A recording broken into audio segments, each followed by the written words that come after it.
राधे राधे दोस्तों, my story hub में आप सभी का स्वागत है। अगर किसी दिन तुम्हारे घर का सबसे बूढ़ा इंसान तुम्हें बोझ लगने लगे तो समझ लेना इंसानियत चुपचाप मर रही है। ये कहानी है उस बूढ़ी औरत की जिसने अपना सब कुछ दे दिया लेकिन बदले में सिर्फ तिरस्कार पाया। मुंशी प्रेमचंद की सबसे दर्दनाक कहानियों में से एक बूढ़ी काकी, जो आज भी हमारे समाज को आईना दिखाती है। नमस्कार दोस्तों, आप देख रहे हैं माय स्टोरी हब। आज की कहानी कोई डरावनी नहीं लेकिन दिल चीर देने वाली ज़रूर है। ये कहानी हमें सिखाती है कि भगवान मंदिर में नहीं बल्कि भूखे बुजुर्ग की आंख में मिलते हैं। चलिए शुरू करते हैं। बूढ़ी काकी एक वृद्ध, असहाय और लाचार स्त्री थी। उम्र के साथ उनकी आंखों की रोशनी लगभग जा चुकी थी। शरीर कमज़ोर हो चुका था और चलने फिरने में कठिनाई होती थी। उनका संसार अब बस स्वाद और स्मृतियों तक सिमट गया था। खाने के प्रति उनका मोह बचपन जैसा था, क्योंकि यही उनकी ज़िंदगी की एकमात्र खुशी थी। बूढ़ी काकी अपने भतीजे बुद्धिराम के घर रहती थी।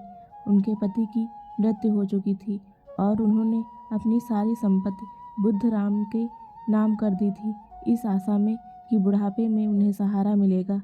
लेकिन संपत्ति मिलते ही बुद्धिराम और उसकी पत्नी का व्यवहार बदल गया था। अब बूढ़ी काकी उन्हें बोझ लगने लगी थी। घर में बूढ़ी काकी के खाने पीने का कोई विशेष ध्यान नहीं रखा जाता था। कई बार उन्हें ठीक से भोजन भी नहीं मिलता था। अगर कुछ मिलता था तो बासी या रूखा सूखा खाना। बुद्धिराम की पत्नी उन्हें डांटती फटकारती रहती और बच्चों को भी सिखाया गया था कि बूढ़ी काकी को तंग करें। बच्चे अक्सर उनका मजाक उड़ाते, उन्हें चिढ़ाते और कभी कभी धक्का भी दे देते। एक दिन बुद्धिराम के पिता का श्राद्ध था। घर में तरह तरह के स्वादिष्ट पकवान बन रहे थे। पूरी, कचौरी, खीर, पुआ, सब्जियां।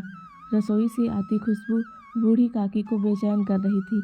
उनका मन उन व्यंजनों के लिए ललचा रहा था।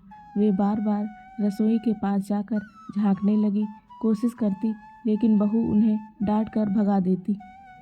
बूढ़ी काकी बार बार कहती, बहू जरा सा चखने को दे दो, पेट में आग लगी है। लेकिन बहू का दिल नहीं पसीजा। उसे डर था कि अगर काकी ने खा लिया तो भोजन अशुद्ध हो जाएगा। जब पंगत लगाई गई और ब्राह्मण भोजन करने बैठे, तब भी बूढ़ी काकी को एक कोने में बिठा दिया गया। उन्हें भोजन देने की कोई जल्दी नहीं थी। भूख से व्याकुल काकी से रहा नहीं गया। वे रेंगते हुए पंगत के ओर बढ़ी, लेकिन किसी ने उन्हें धक्का दे दिया। वे ज़मीन पर गिर पड़ी। उनके मुंह से करुण रुदन निकल पड़ा।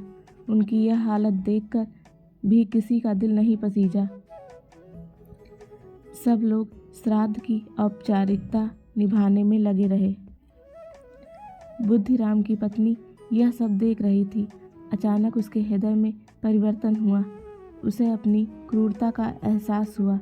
उसे याद आया कि यही बूढ़ी काकी कभी इस घर की मालकिन थी, जिन्होंने अपना सब कुछ इस परिवार के नाम कर दिया। उसका मन ग्लानि से भर गया। वह दौड़कर रसोई में गई और थाली भर भर कर पकवान लाई। उसने बूढ़ी काकी को आदर से बिठाया और प्यार से भोजन कराया। बूढ़ी काकी भोजन पाकर रोने लगी। यह आंसू दुख के नहीं बल्कि तृप्ति और स्नेह के थे।